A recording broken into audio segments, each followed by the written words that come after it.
자, 하나님 말씀 보겠습니다. 오늘 하나님께서 우리가 하신 말씀은 요한복음 1장 29절로 34절입니다. 추구하는 다르지요?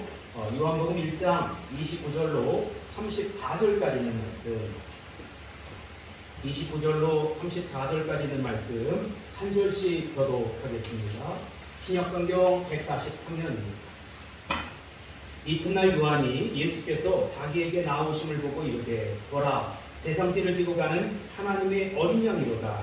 내가 내 말을 들으려 온 사람인데 나보다 앞선 것이 그가 나보다 먼저 계시니라 하는 것이 이 사람을 가리키니라. 나도 그를 알지 못하였으나 내가 와서 물로 세례를 베푸는 것은 그를 이스라엘에 나타내려 하려 함이라 하니라.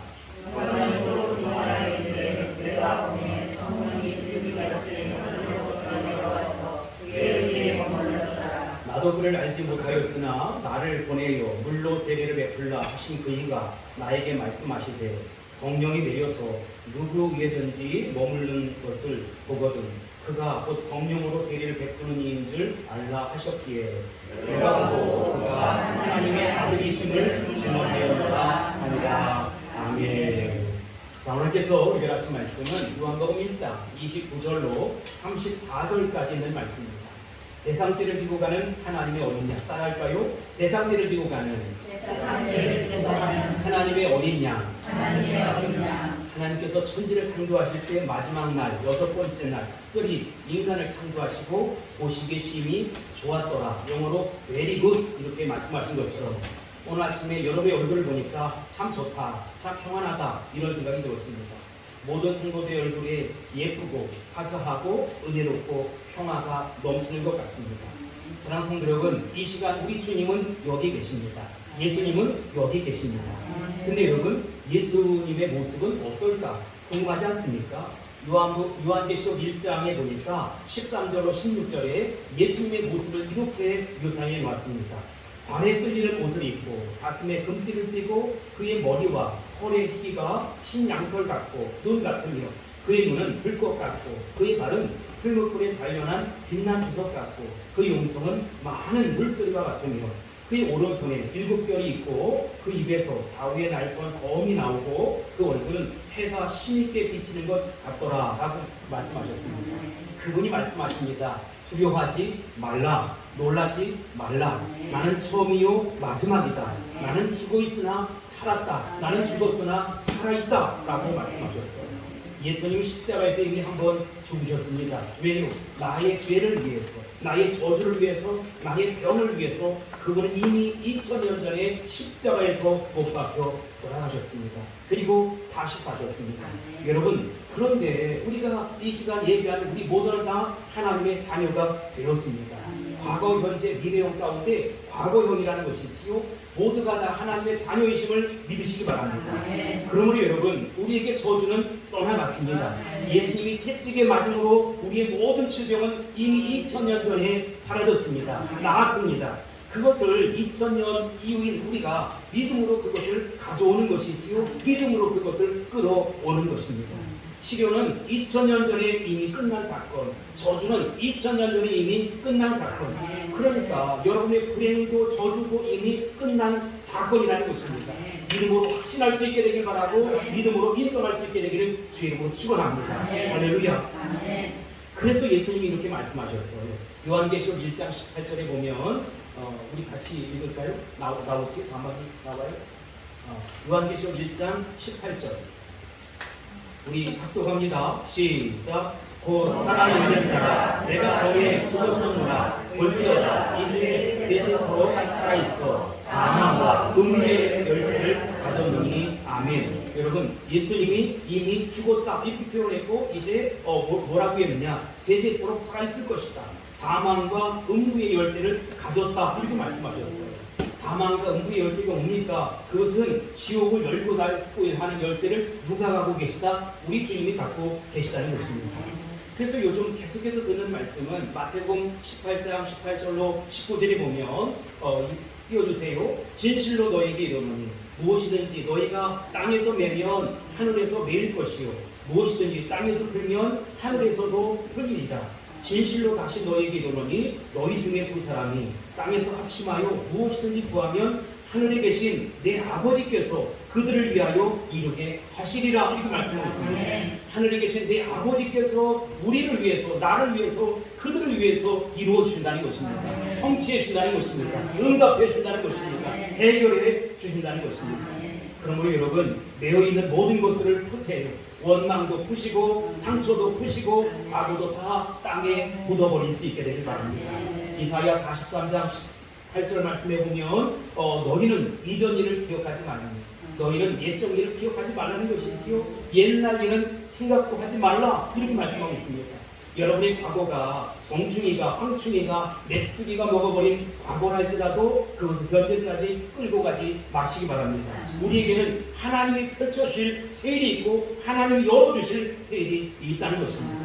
하나님 나를 향한 놀라운 계획이 있고 나를 향한 놀라운 비전이 있으며 나를 향한 놀라운 꿈이 있다는 것이지요. 나뿐만이 아니에요. 우리 자녀들에게도 세일을 행해 주실 것이고 놀라운 계획을 갖고 계시고 놀라운 비전을 갖고 계시다는 것입니다.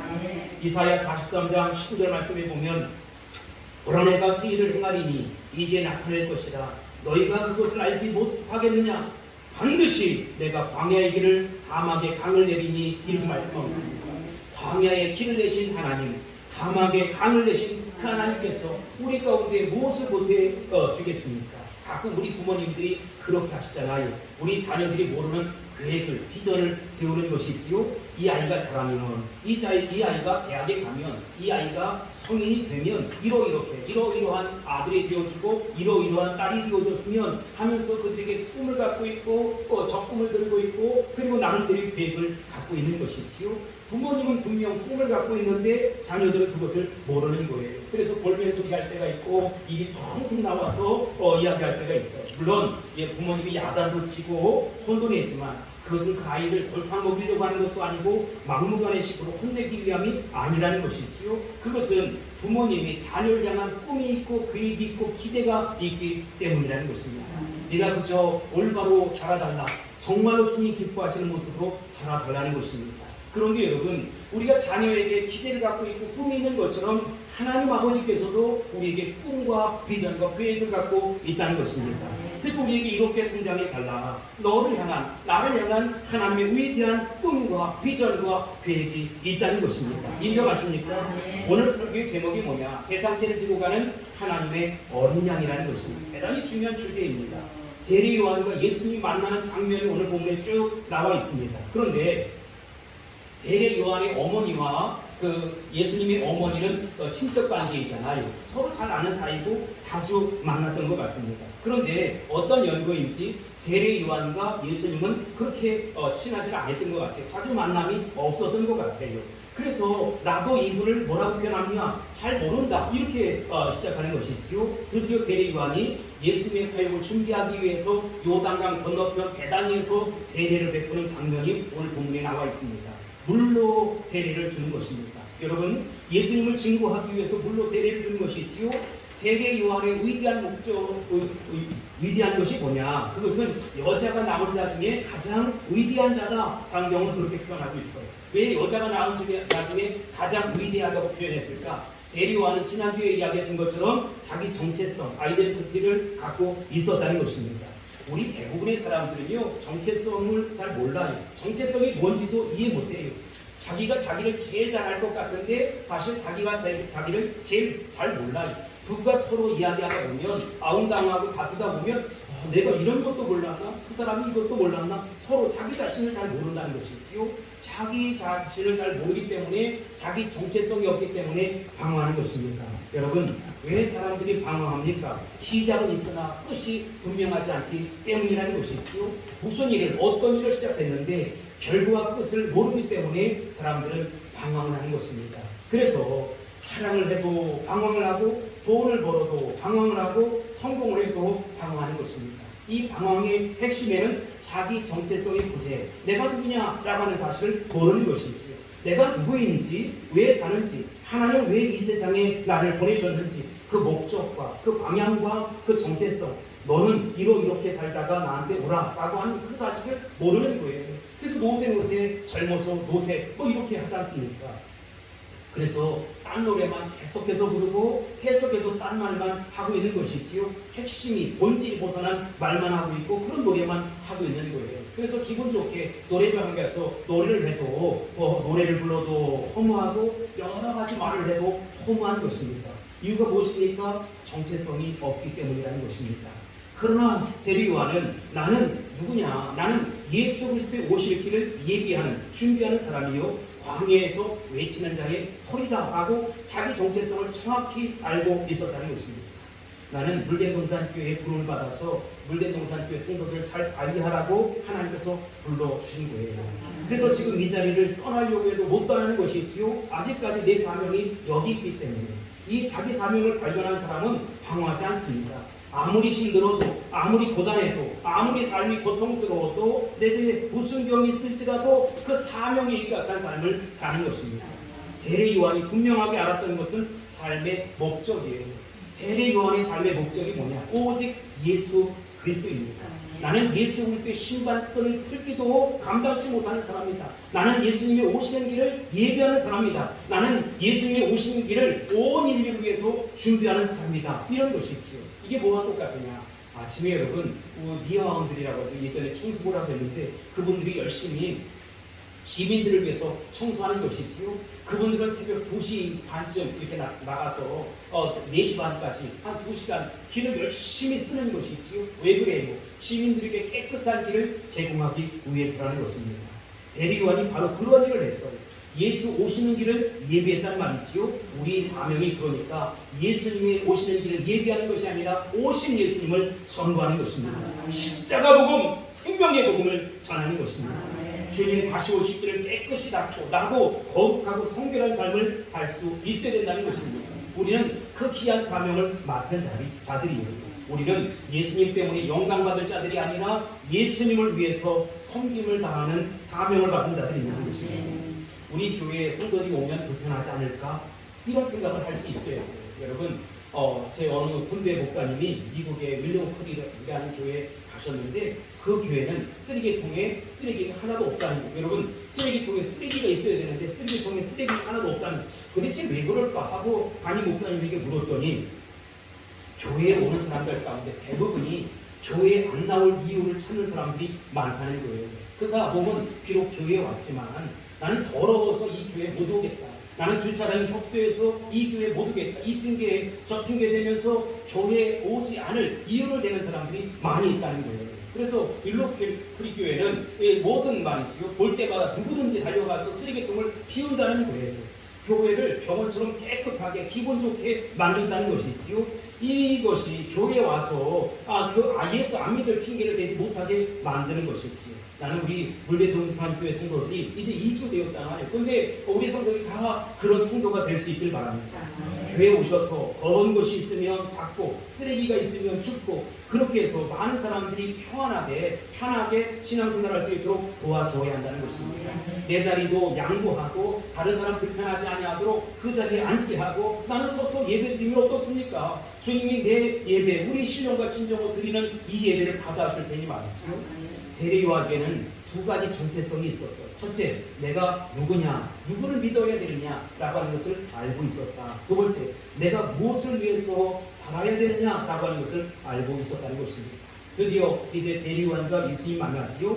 예수님이 자기에게 다가오시는 것을 보고 세례 요한은 즉각적으로 생각할 여유도 없이 그 입에서 터져나오는 말이 있었어요. 여러분 29절 말씀이 그 내용입니다. 읽어주세요. 시작. 이튿날 요한이 예수께서 자기에게 나아오심을 보고 이르되 보라 세상 죄를 지고 가는 하나님의 어린 양이로다. 아멘. 그는 예수님이 십자가에 못 박혀 돌아가셨을 때 하나님의 어린 양인 것을 즉각적으로 알고 있었다는 거예요. 우리가 어떤 사람을 보면 저 사람은 사기꾼이다 즉각적으로 알아요. 왜요? 그 얼굴에 쓰여 있으니까. 나는 사기꾼이다, 나는 거짓말쟁이다 이런 분도 있고 또 어떤 분들은 얼굴이 마치 청사와 방굴한 삶을 아주 순수하고 순결하고 깨끗한 얼굴로 살아가는 사람들이 있습니다. 그 사람은 남에게 사기를 못 쳐요. 거짓말을 하면 얼굴이 빨개지는 것이지요. 그런데 세례 요한은 예수님의 얼굴에서 보라 세상 죄를 지고 가는 하나님의 어린 양이로다. 마치 고산장에 끌려가는 소 같고 양털 깎는 이제 앞에서 잠잠한 양같이 있었던 예수 그리스도. 그러나 도무지 입을 열지 아니하고 불평하지 아니하고 불만을 쏟아내지 않았던 예수 그리스도. 원망의 말을 하지 않았던 예수 그리스도. 많은 사람의 죄를 내 죄로 알고 십자가를 끌어안았던 예수 그리스도. 마치 마태복음에 나오는 화평케 하는 자는 복이 있나니 피스메이커의 모습으로 살아가는 예수 그리스도. 그런 성도를 오늘도 기대하고 고대하고 있다는 것입니다. 사랑하는 성도 여러분, 하나님의 어린 양이라는 주제는 요한계시록의 주제와 똑같아요.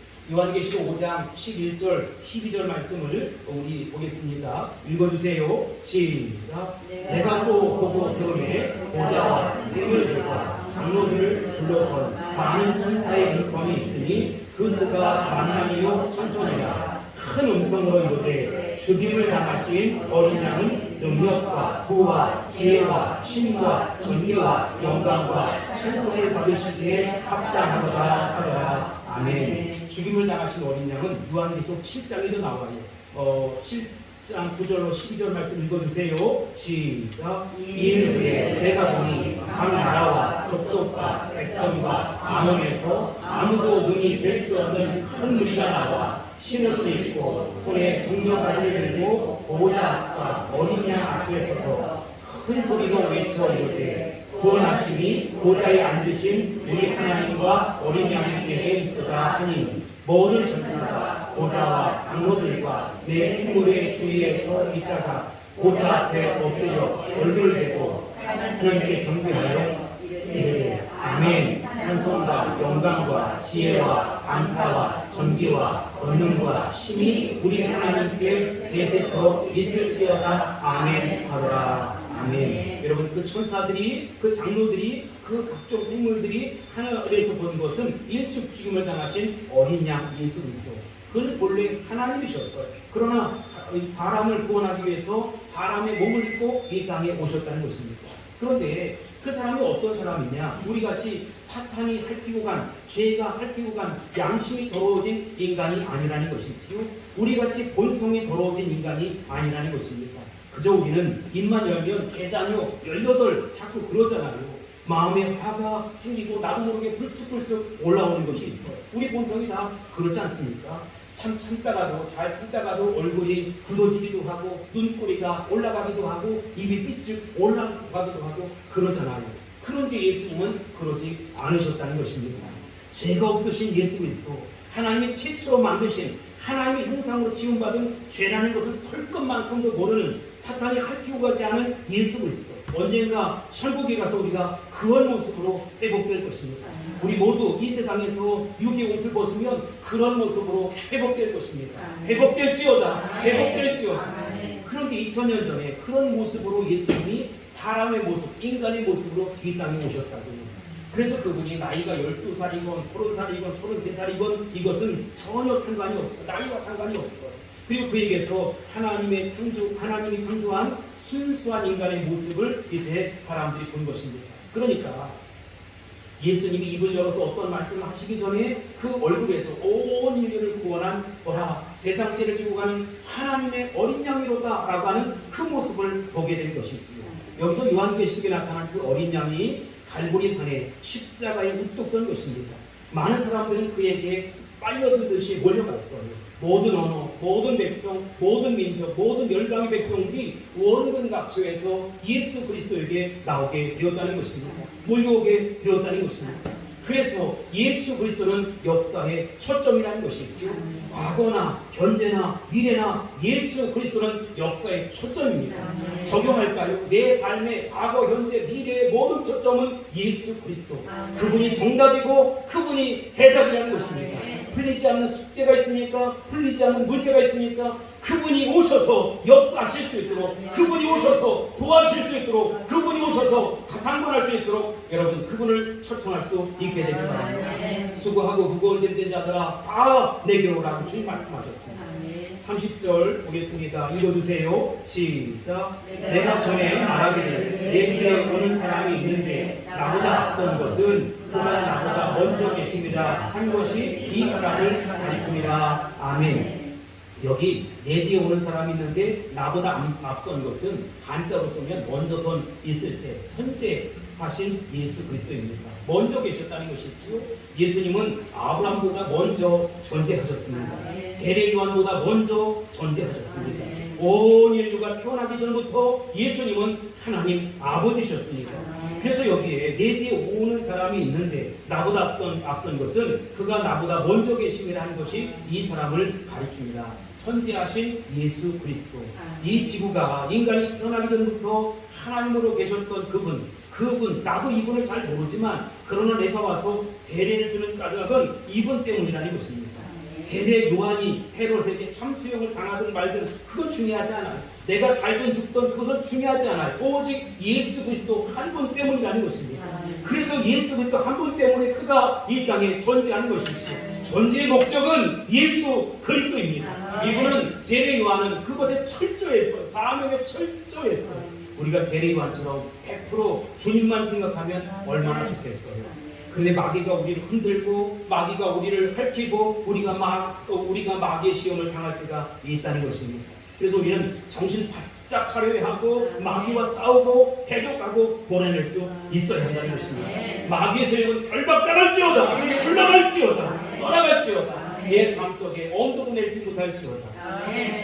32절에서 선지하신 예수 그리스도 증거가 또 하나 나와요. 읽어주세요. 시작. 요한이 또 증언하여 이르되 내가 보매 성령이 비둘기같이 하늘로부터 내려와서 그 이름에 머물렀더라. 아멘. 첫 번째 세례 요한은 예수 그리스도의 얼굴을 그 모습을 순결한 예수 그리스도가 죄 없으신 예수 그리스도가 인류의 모든 죄를 스스로 담당하시고 십자가에서 처참하게 죽는 어린 양의 모습을 그가 이미 보았다는 것입니다. 두 번째, 이분이 선지하신 예수 그리스도 나보다 먼저 계시고 아브라함보다 먼저 계시고 아담보다 먼저 계시고 하늘에 하나님과 본체이신 예수 그리스도의 모습을 그는 영적으로 보았다는 것이죠. 여러분, 왜 우리가 답답하고 힘겨운 삶을 살아갑니까? 저 천국이 보이질 않아요. 여러분, 천국이 우리 가운데 있는 것처럼 우리가 천국의 모습을 보는 것 같은 그런 방불한 삶을 살 수 있어야 된다는 것입니다. 그러면 시험이 오다가도 한 길로 왔다 7길로 물러간다는 것이지요.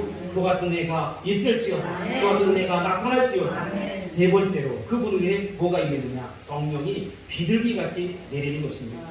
예수님의 얼굴에는 하나님의 성령이 충만히 임재해 있었어요. 여러분, 기도 많이 하는 사람의 얼굴은 달라요. 성경 많이 읽는 사람의 얼굴은 달라요. 은혜 생활하는 사람의 얼굴은 달라요. 다른 사람 위해서 대신 욕보고 희생당하고 억울함을 당하는 사람의 얼굴은 달라요. 반대로 자기 이익 다 챙기고 얼굴에 욕심이 더덕더덕 붙어있는 사람이 있습니까? 남의 것까지 뺏어먹고 입속에 들어간 것까지 뺏어먹는 사람이 있어요. 추악한 얼굴, 탐욕스러운 얼굴. 여러분, 그런 사람 아십니까? 그러나 나의 것을 다 메워주는 사람, 그 사람의 얼굴은 다르다. 예수님의 얼굴에는 성령이 비둘기처럼 임하는 것을 봤어요. 여러분, 이 시간 이후부터 여러분의 얼굴이 성령으로 충만하기를 주님으로 축원합니다. 성령의 기름 부심이 있기를 바랍니다. 성령이 비둘기같이 임하는 모습을 우리 마태복음 3장을 통해서 볼 수가 있어요. 예수님이 세례 요한에게 세례를 받으러 이제 요단강 건너편 어디냐? 구체적인 장소가 베단이라고 하는 곳에 갔습니다. 세례는 죄 있는 사람이 받는 것인데 죄 없는 사람은 세례 받을 필요가 없잖아요. 세례가 뭐냐? 씻는 예식이, 죄를 씻는 예식이. 세례는 세례 요한은 말이죠. 물로 세례를 주었잖아요. 요즘 우리 교회도 지난주에도 했지만 예수 믿는 사람 물로 세례를 주지 않습니까? 그러니까 예수님의 공생애를 시작했을 때 처음 사역의 출발점이 뭐냐? 이 세례시계. 그리고 마지막 예수님의 마지막 사역이 뭐냐? 십자가에 못 박혀 돌아가시는 모습이지. 그런데 이제 요단강 구체적인 베단에서 세례를 받았습니다. 그리고 세례 요한에게 이야기합니다. 나에게 세례를 주시오. 그런데 세례 요한이 예수님의 얼굴을 아는 거예요. 세상 죄를 지고 가는 하나님의 어린 양의 얼굴을 아는 거예요. 아니, 당신이 나에게 세례를 주어야지. 어떻게 내가 당신에게 세례를 줄 수 있습니까? 요한은 예수님 말도 되지 않습니다. 어떻게 사람이 이 하나님에게 세례를 줄 수 있어? 하나님이신 당신이 나에게 세례를 줘야지 라고 하면서 아주 몸부림치면서 거절을 합니다. 그런데 예수님이 뭐라고 말씀하시느냐? 마태복음 3장 15절에 보면 이제 허락하라. 우리가 이와 같이 하여 모든 의를 이루는 것이 합당하니라. 이렇게 말씀하고 있습니다. 여러분, 사랑하는 성도 여러분, 예수님 왜 세례를 받았습니까? 아까 죄가 있는 사람들은 세례를 받는다고 했는데 예수님은 죄가 있어 세례 받은 것이 아니라 온 인류의 죄를 대신을 하기 위해서 세례를 받은 것입니다. 예수 구원의 첫 번째 사인은 세례예요. 그리고 마지막 사인은 십자가 사건입니다. 예수님이 십자가에 못 박혀 돌아가셨을 때 어린 양처럼 입을 열지 않으시고 그 고난에 대해서 불평을만 하지 않으셨어요. 여러분, 삶의 현장에서 고단함도 있고 불평불만의 요소가 많이 있지요. 참으시기 바랍니다. 정말로 내가 내 인격으로 참는 것이 아니라 믿음으로 참을 수 있게 되기를 바랍니다. 마치 보상에 끌려가는 양같이 아무 말씀도 하지 아니하고 하나님의 의를 이루기 위해서, 하나님 나라 선교 완성을 이루기 위해서 애쓰셨던 우리 주님과 같이 그런 방불한 삶을 살아가는 저와 여러분이 다 될 수 있기를 예수님의 이름으로 축복합니다. 하늘의 상이 큽니다. 우리 주님 말씀하셨습니다. 예수님이 왜 세례를 받으셨느냐? 예수님이 왜 십자가에 못 박혀 돌아가셨느냐? 십자가 질 필요가 없는 예수님이 왜 십자가 지셨느냐? 바로 저와 여러분의 죄 때문에 예수님이 십자가를 지신 것입니다. 그리고 예수님은 세례를 받았어요. 물 세례를 받았어요. 물 세례는 요즘 우리 주는 것과 똑같은 그 모습이 평범하고 아주 그런 것입니다. 그런데 이 물에 잠겼다가 물 밖으로 나오는 순간, 물 밖으로 예수님이 나오는 순간 이상한 현상이 일어났습니다. 기적의 놀라운 역사가 나타났습니다. 마태복음 3장 16절 17절 말씀 읽어주세요. 시작. 예수께서 세례를 받으시고 곧 위에서 올라오실세 하늘이 열리고 하나님의 성령이 비둘기 같이 내려 자기 위에 임하심을 보시더니 하늘로부터 소리가 있어 말씀하시되 이는 내 사랑하는 아들이요 내 기뻐하는 자라 하시니라. 아멘. 여러분, 이상한 사건, 기적의 역사. 첫 번째 뭐가 열려요? 하늘이 열려요. 하늘문이 열려요. 그리고 두 번째, 성령이 어떻게 해요? 비둘기같이 임합니다. 세 번째, 하나님의 음성, 성령의 음성이 있었습니다. 하나님의 음성은 누구에게 들리느냐? 성령이 충만한 사람에게 들리는 거예요. 우리같이 귀먹은 사람에게는 음향 시스템을 아무리 높여도 성령의 음성을 들을 수가 없는 것입니다. 귀가 없어요.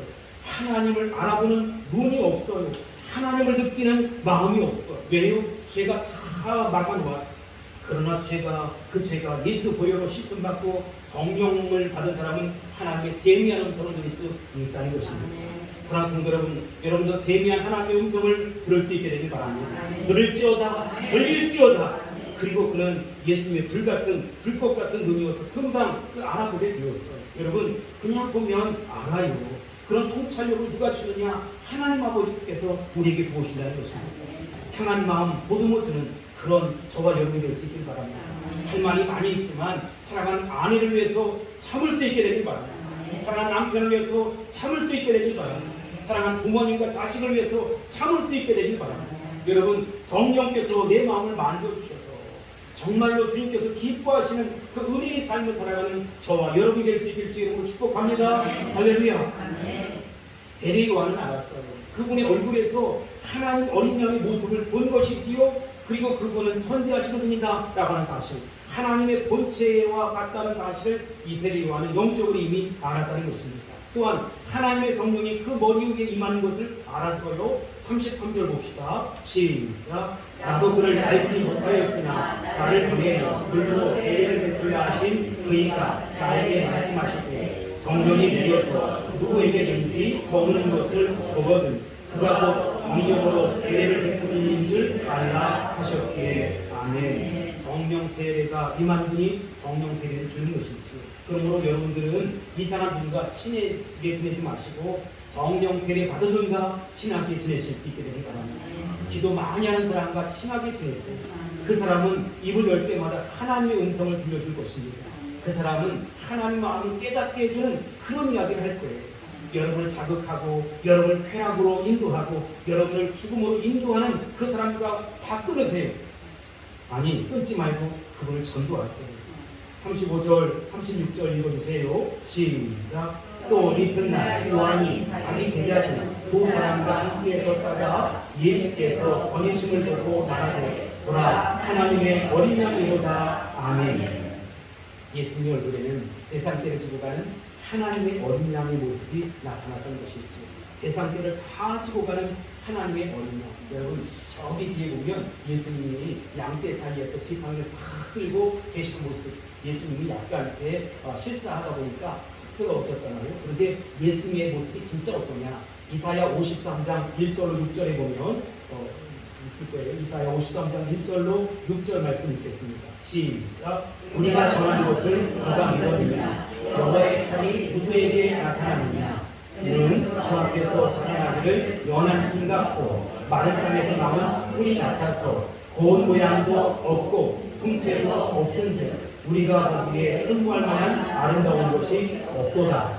그는 멸시를 받아 사람들에게 버림받았으며 간구를 많이 겪었으며 질고를 아는 자라. 마치 사람들이 그에게서 얼굴을 가리는 것 같이 멸시를 당하였고 우리도 그를 귀히 여기지 아니하였다. 그는 실로 우리의 질고를 지고 우리의 슬픔을 당하였거늘 우리는 생각하기를 그는 징벌을 받아 하나님께 맞으며 고난을 당한다 하였노라. 그가 찔림은 우리의 허물 때문이요 그가 상함은 우리의 죄악 때문이라. 그가 징계를 받음으로 우리는 평화를 누리고 그가 채찍에 맞음으로 우리는 나음을 받았도다. 우리는 다 양 같아서 그릇 행하여 각기 제 길로 갔거늘 여호와께서는 우리 모두의 죄악을 그에게 담당시키셨도다. 아멘. 예수님은 내 병을 고치기 위해서 그분이 친히 병이 들었다는 거예요. 그분이 채찍에 맞음으로 우리가 나음을 입었습니다. 그분이 고통을 받음으로 우리가 평화를 누리게 되었습니다. 누구를 위해서요? 나를 위해서, 우리를 위해서. 그래서 여러분 우리가 해야 할 일이 있습니다. 우리가 해야 할 일이 뭐냐? 예수님을 2번 병들게 하면 안 된다. 예수님을 2번 십자가에 못 박으면 안 된다는 것입니다. 모두가 건강할 수 있기를 주의 이름으로 축복합니다. 건강하고 병들지 말고 상처받지 말고 어떤 환경 속에서도 이 새싹이 모든 대지를 뚫고 일어서는 것처럼 새싹처럼 여러분들의 모든 영혼이 살아날 수 있기를 주의 이름으로 축복합니다. 여러분의 삶이 모두 살아날 수 있기를 주의 이름으로 축복합니다. 살아날지어다! 살아날지어다! 요한복음 1장 29절 하반절에 보면 보라 세상죄를 지고 가는 하나님의 어린 양이로다. 보라 세상죄를 지고 가는 하나님의 어린 양이로다. 사랑하는 성도 여러분 오늘 다 잊어버려도 이 한 말씀만 꼭 기억하고 돌아가시기 바랍니다. 세례 요한이 보았던 예수 그리스도 보라 세상죄를 지고 가시는 하나님의 어린 양. 내 고통을 지고 가는 하나님의 어린 양. 내 질병을 지고 가는 하나님의 어린 양. 내 슬픔을 지고 가는 하나님의 어린 양. 내 아픔을 지고 가시는 하나님의 어린 양. 내 억울함을 지고 가시는 하나님의 어린 양. 내 상처를 보듬으시는 하나님의 어린 양. 내 분노를 대신 지고 가시는 하나님의 어린 양. 그래서 나를 위해서 우리를 위해서 우리 자녀들을 위해서 예수님이 십자가에서 공격을 당하신 것입니다. 세례 요한은 2 제자를 데리고 갔어요. 그리고 어떻게 했습니까? 그 2 제자를 예수님께 양도했어요. 참 어려운 이야기입니다. 자기 사람 남에게 주는 것 쉽지 않아요. 자기가 데리고 있고 자기가 쓰고 싶지 다른 사람에게 주는 것 쉽지 않아요. 그런데 하나님이 그 사람을 보내라 하세요. 내 사람을 놓으라 하세요. 세례 요한은 자기 2 제자를 예수님에게 보냈습니다. 37절 38절입니다. 시작. 2 제자가 그의 말을 듣고 예수를 따르더니 예수께서 돌이켜 그 따르는 것을 보시고 물어 이르시되 무엇을 구하느냐 이르되 랍비여 어디 계시옵니까 하니 랍비는 번역하면 선생이라. 아멘. 그때나 지금이나 사람들은 어디에 사느냐 어떤 집에 사느냐 이게 주된 관심사인 것 같습니다. 그런데 예수님은 뭐라고 말씀하셨어요? 마태복음 8장 20절에 보면 여우도 굴이 있고 공중의 새도 거처가 있을 때 인자는 머리 들 곳이 있다 없다? 없다는 거예요. 여러분 내 삶을 지으신 하나님께서 내가 거처할 곳을 마련해 주지 않겠습니까? 내 입을 지으신 하나님께서 먹을 것을 채워주시지 않겠습니까? 나의 삶을 허락하신 주님께서 하나님의 영광을 드러내지 않으시겠습니까? 내가 아무리 나를 따라봐야 이 동전 한 푼도 없다. 예수님이 지금 그 얘기하신 것이거든요. 39절 읽어주세요. 예수께서 이르시되 와서 보라. 그러므로 그들이 가서 계신 데를 보고 그날 함께 구하니 때가 10시쯤 되었더라. 아멘. 유대의 시간이 6을 더하면 우리 시간이 되네요. 여러분 그리고 10시쯤이라는 것은 오후 4시쯤 되는 것이지요. 예수님 말씀은 그런데 너무나 간단해요. 와서 보라는 것입니다. 영어로 come and see, 와 보라는 것입니다. 예수님에게 뭐 화려한 것이 있나요? 가질 만한 재산이 있습니까? 우리를 좌의정, 우의정 시켜준답니까? 대통령 시켜준답니까? 여러분이 만약 그것을 위해서 교회에 오셨다면 분명 정말로 실망하고 돌아갈 것입니다. 근데 40절이 참 재미있습니다. 40절입니다. 시작. 요한의 말을 듣고 예수를 따르는 두 사람 중에 하나는 시몬 베드로의 번째 안드레라. 아멘. 저는 안드레라는 인물이 참 재미있어요. 예수님께서 보리떡 5개, 물고기 2마리를 가져다 준 사람이 누군지 아세요? 예수님께? 안드레는 사람이에요. 여러분, 안드레는 주인공은 아니에요. 조연이 조연. 항상 보조자 역할을 합니다. 그런데 기억해야 할 것은 기적을 일으키기 위한 동기부여가였다는 것입니다. 기적을 나타내기 위한 동기부여가였다는 것입니다. 그런데 안드레가 예수님께 자기 형을 소개했어요. 그 사람이 누구죠? 베드로입니다. 예수님의 12제자 가운데 베드로는 그의 형 안드레가 전도한 그 베드로는 성경에 가장 많이 나오고 가장 많은 활동을 했어요. 초대 전승에 의하면 나중에 그가 이 로마에 가서 복음 전하다가 네로 황제에게 붙잡혀서 십자가에 거꾸로 못 박힘을 당하고 죽임을 당하는 영적 지도자가 되었습니다. 그러니까 내가 영적 리더인 베드로는 되지 못해도 적어도 그를 세우는 보호자 역할을 할 수 있지 않겠느냐. 그게 안드레의 사명이라는 것입니다. 그래요. 여러분, 주님의 몸된 교회는 이런 안드레가 필요합니다. 21세기에 안드레가 필요합니다. 바울 사도가 중요하지만 바나바가 더 필요한 것입니다. 여호수아가 필요하지만 갈렙이 더욱더 필요한 것입니다. 갈렙은 여호수아를 만들었어요. 바나바는 바울 사도를 만들었다니까요. 안드로는 베드로 사도를 만들었어요. 예수님이 시몬 베드로를 보고 하신 말씀이 그의 이름은 게바라. 원래 그 게바란 뜻은 말이지요. 원래 시몬이라는 말은 조약돌 이런 뜻인데 게바란 말은 페트라, 반석 그런 뜻 아닙니까? 원래 그 아버지가 이름을 지으셨는지 어머니가 지으셨는지 알 수 없지만 그는 조약돌 정도의 그런 모양의 삶을 살기를 원하셨을 거예요. 그런데 아니요. 주님의 시각으로 볼 때는 그가 조약돌이 아니라 반석, 페트라 같은 큰 바위 같은 삶을 살기 원하셨다는 것입니다. 그래서 우리 주님도 반석의 교회를 세우니 이렇게 말씀하고 있지 않습니까? 사랑하는 성도 여러분, 이 한 주간도 믿음으로 승리할 수 있게 되길 바랍니다. 뭐라 세상 때를 비교하는 하나님의 어린 양이요. 여러분, 예수님을 바라보세요. 제발 이 불쾌지수가 넘고 이제 한 주간 동안 열대야가 오기도 한다고 하고 덥다고도 하는데 여러분 신경 내지 마시고 짜증내지 마시고 주님의 그 사랑으로 남편을, 아내를, 부모를, 형제를, 자식을 잘 보듬으며 나갈 수 있게 바랍니다. 그것이 하나님 나라 선교 완성을 이뤄가는 모습입니다. 여러분들의 수고와 애씀이 하나님께 다 연락되고 상별되고 기록된 바 된다는 사실 아세요? 여러분의 기도를 들어주십니다. 여러분의 믿음을 받아주십니다. 여러분의 희생을 받아주십니다. 여러분의 눈물을 받아주십니다. 뭐라 세상죄를 지고 하는 하나님의 어린 양이로다. 하나님 어린 양의 그 모습을 생생하게 그림으로 그려보세요. 그리고 요한계시록 1장 13절로 16절에 나타난 예수님의 모습을 마음속에 새겨보세요. 그리고 내가 정말 주님 앞에 어떤 모습으로 설까? 정말로 시골하게 하나도 걸치지 않는 그 모습 속에서 나는 도대체 어떤 모습으로 설까? 영문아, 참 잘했다, 잘 참았다, 잘 이겼다 라고 하는 것이죠. 사랑하는 성도 여러분, 우리 주님께서 여러분들에게도 똑같은 말씀을 들려드릴 수 있길 바랍니다. 잘 참았어, 잘 견뎠어, 잘 이겼어, 잘했다, 정말로 좋다, 참 좋다, 베리굿 이런 소리를 듣는 저와 여러분이 다 될 수 있기를 주님으로 축복합니다. 이제는 우리가 세상 죄를 지고 가는 하나님의 어린 양 예수 그리스도를 마음에 새길 차례입니다.